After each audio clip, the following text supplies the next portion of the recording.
diagnosis? No, and my attorneys are highly upset. They are? Yes, my attorneys are highly upset. She had a voice that made millions laugh, cry, and gasp. But behind the spotlight, her own life was falling apart in ways more tragic than anyone knew. In this video, we uncover the heartbreaking rise and fall of Wendy Williams. From her fearless voice that redefined radio and television, to the private battles that nearly silenced her forever.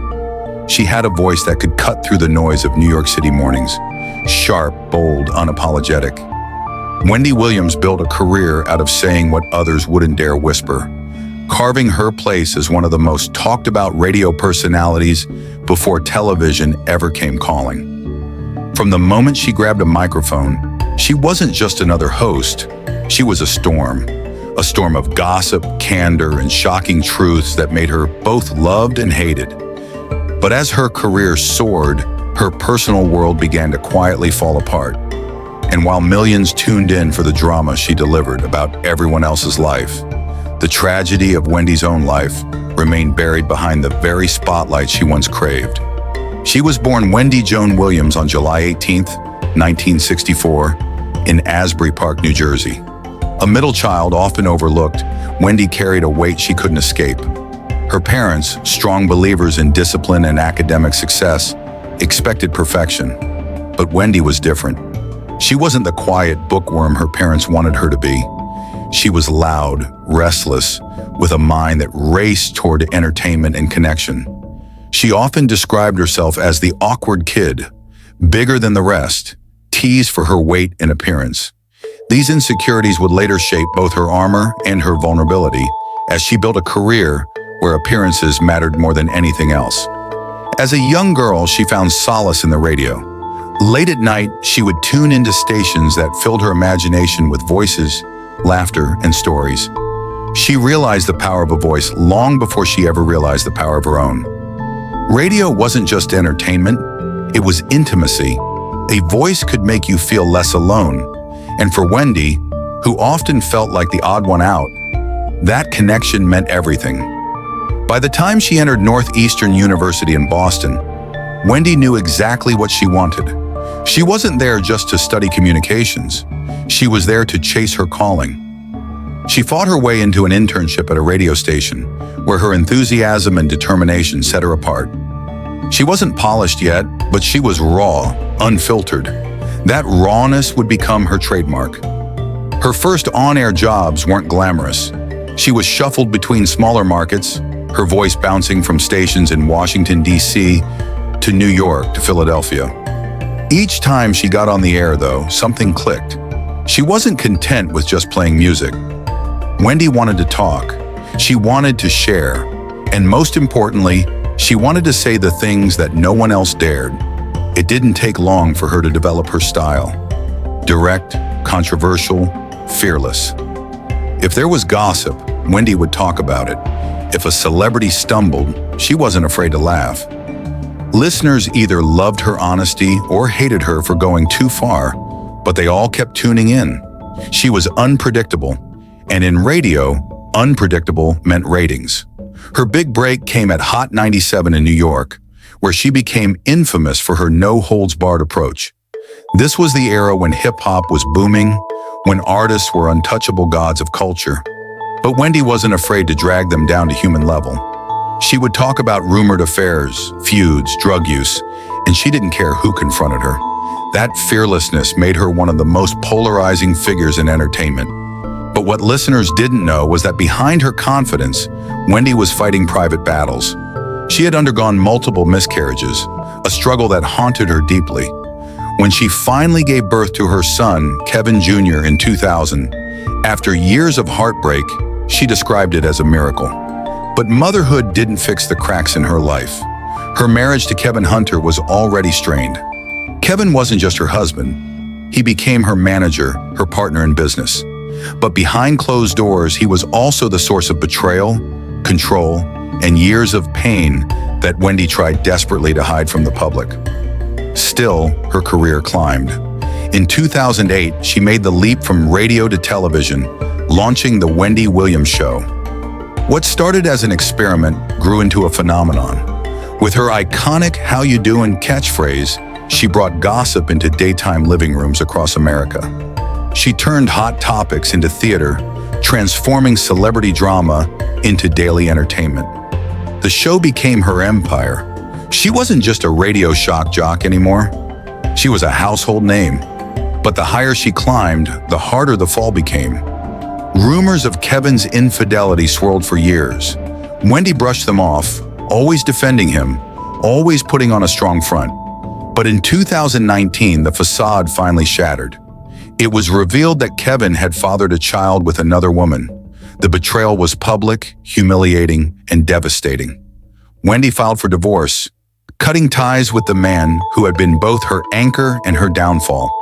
She later admitted that she had been living in denial for years, convincing herself that love could cover up the lies. The divorce was just the beginning of her unraveling. Her health began to decline. Wendy had been open about her battle with Graves' disease, an autoimmune disorder that causes issues with the thyroid, leading to fatigue, weight fluctuations, and eye problems. She also fainted live on air in 2017, a moment that sent shockwaves through her audience. What many didn't know was that her health issues were compounded by struggles with addiction. Wendy had a long history with substance abuse, something she had talked about candidly on her show. But behind the scenes, it was far worse than the public realized. She checked herself into sober living facilities more than once, trying to regain control. Yet the combination of fame, betrayal, illness, and isolation took its toll. By 2020, the cracks in her life were no longer hidden. Episodes of her show became erratic. She slurred her words, lost focus, or broke down crying on air. Fans speculated, the media gossiped, and suddenly the woman who built her empire on discussing others became the center of the very rumors she once thrived on. The Wendy Williams Show was eventually canceled in 2022, ending an era.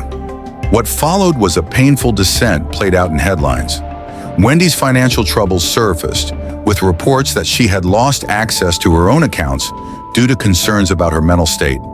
A court eventually appointed a guardian to oversee her finances, stripping Wendy of the independence she once cherished. For a woman who prided herself on control, the loss was devastating. In 2024, a Lifetime documentary revealed just how dark things had become.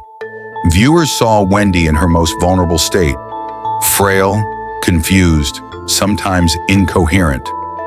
It was a shocking image of a woman once so powerful, now broken by a combination of illness, betrayal, and years of struggle. Yet even in that vulnerability, there was something hauntingly human about her. Wendy Williams wasn't perfect. She wasn't polished. She lived her life out loud, messy and real. And perhaps that's why her story resonates so deeply. Because beneath the gossip and the headlines, there is a woman who simply wanted to be heard, to be loved, to matter. Her tragedy isn't just in what she lost, her show, her marriage, her health. Her tragedy is in how the world turned her pain into entertainment. How the same audience that cheered for her downfall once cheered for her rise. How the woman who made a career exposing others was left exposed herself, with no shield to protect her. And yet, there's still something remarkable about Wendy Williams. Even in her darkest moments, her story reminds us of the cost of fame, the fragility of power, and the humanity behind the headlines.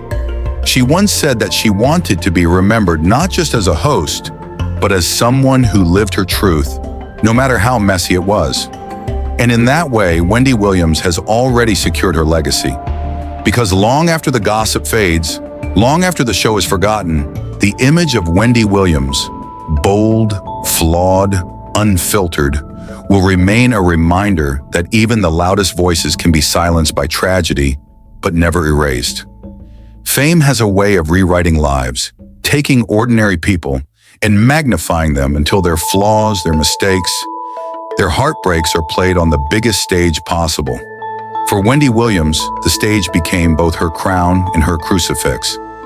As the years wore on, the bright lights that once celebrated her turned into a harsh spotlight, exposing every misstep, every stumble, every moment of weakness. By the time her television career wound down, Wendy's life was unraveling faster than even her strongest fans could keep up with. The same woman who had built a career out of controlling the narrative suddenly had no control at all. Her health declined dramatically, her finances slipped away, and her name became attached to court documents instead of hot topics. She withdrew into herself, disappearing from the public eye for stretches of time. When she reappeared, the Wendy her audience remembered was harder and harder to recognize. Her voice cracked, her energy wavered, her sharpness faded. She was no longer the fearless commentator who could command a room with a single line. She was fragile, haunted, and searching for something to hold on to. But even in those moments, there were flashes of the Wendy the world fell in love with. A sly smile, a biting remark, a laugh that reminded everyone she was still in there, still fighting. Those glimpses made her decline all the more tragic, because they showed the world what had been lost. A brilliant entertainer undone by the weight of her own life. The people closest to her spoke of a woman struggling behind closed doors. Some described her as lonely, abandoned by those who once swore loyalty. Others whispered about her being surrounded by the wrong kind of company. People who didn't see Wendy the woman, but Wendy the opportunity. With her finances placed under guardianship, she no longer held the independence that defined her. To outsiders, it looked like Wendy had been robbed not only of her money, but of her dignity. And yet, her story is not only about loss, it is also about what fame takes and what it gives. Wendy's rise was meteoric, but her fall was human. And within that humanity lies the truth about why her story matters. She didn't live a perfect life. She didn't maintain a perfect image. She was messy, complicated, and often controversial. But that's why people connected to her, because she reminded them that flaws don't erase worth. The tragedy of Wendy Williams is not simply that she lost her health, her wealth, or her show. The tragedy is that the same audience that once cheered her rawness turned her unraveling into a spectacle. The same media she once fed with gossip fed on her pain. And through it all, Wendy was left to carry a burden far heavier than any microphone she ever held. Still, there is resilience even in her silence. Wendy Williams has never been a woman who stayed down for long. Every chapter of her life, from her awkward childhood to her domination of radio, from her breakthrough on television to the collapse of her marriage, has been marked by reinvention. She rebuilt herself over and over, finding new ways to stand tall even when the world tried to cut her down. Perhaps that is the legacy she leaves behind. Not the gossip, not the controversies, but the resilience, the ability to survive humiliation, betrayal, illness, and addiction, and still find a way to say, "How you doing?" with a smile that made millions feel like they weren't alone. As her story winds down, what remains is not the scandals, but the reminder of how fragile even the strongest voices can be. Wendy Williams was never afraid to be loud, never afraid to be herself, never afraid to say what everyone else was thinking. And in the end, that bravery is what defines her. The final chapters of her life are still being written. Some may see only the decline, the sadness, the fall from grace, but others see something more. A woman who lived unapologetically, who gave the world her full, messy self, who turned her pain into a performance that captivated millions. That kind of honesty, raw and unfiltered, doesn't fade easily. Because Wendy Williams is more than the headlines. She is more than the gossip. She is a reminder of the price of fame, of the cost of living out loud, and of the strength it takes to keep going when the world has already counted you out. And maybe that's the ending she deserves. Not one of pity, but of recognition. Recognition for the walls she broke down in entertainment, for the space she carved out in an industry that often silences women who speak too boldly, and for the courage it took to put her entire life on display. Her story isn't one of perfection, it is one of survival. And survival in the face of so much loss is a triumph all its own. So when history remembers Wendy Williams, it won't just remember the gossip or the scandals or the fainting on live television. It will remember a woman who was never afraid to live loudly, even when it cost her everything. A woman who showed the world her flaws and in doing so, made millions of others feel less alone in theirs. The curtain may be closing on her career, and the tragedy of her struggles may linger, but Wendy's voice, that unforgettable voice, will echo long after the stage lights dim. And somewhere, in those echoes, the question she made famous will still linger in the air. How you doing? Because Wendy Williams' story isn't just about heartbreak, it's about resilience, it's about legacy, and above all, it's about a woman who refused to be anything but herself, right until the very end.